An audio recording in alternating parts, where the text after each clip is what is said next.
Yo, what's going on YouTube, and welcome back to another video for the Order 1886. The game officially launched today, so I figured I'd take the time to show you guys some of the awesome weaponry you'll be able to get your hands on.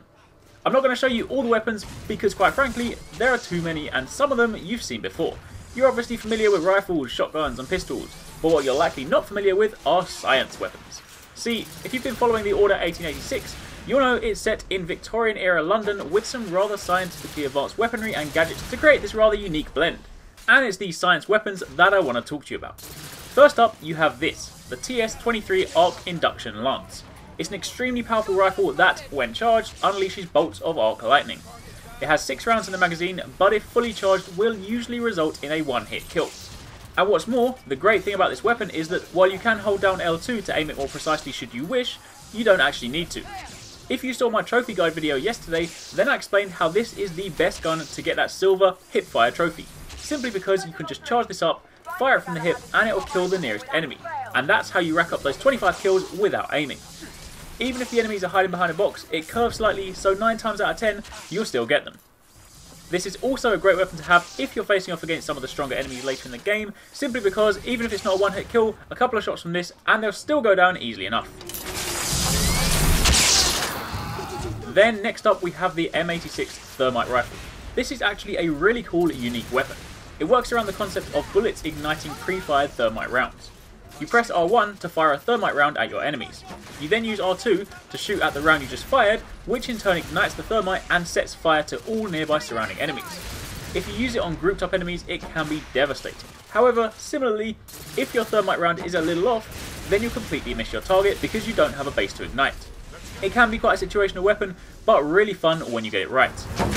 Rebel down! Then, moving on, you have the TS17 Detonator, effectively a remote detonation grenade launcher. It has 4 rounds in the magazine, and you fire off your shots with R2, then when you want to blow them up, you press R1. This is pretty useful because it allows you to place your shots, wait for your enemies to move up or group up, then detonate them for maximum impact. Or, you can even detonate the shots mid-air, should you need to. And then, I wanted to save this one till last. It might not be the best, but it's definitely the biggest, the TS29 Cannon.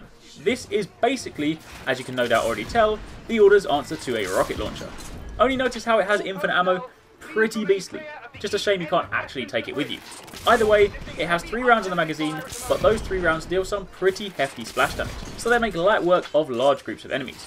This is also the best weapon to use to snag that collateral damage trophy, which requires you to kill 3 enemies with a single explosion. Just wait for them to group up, fire off a shot, and job done. And on that explosive note, that brings me to the end of this video.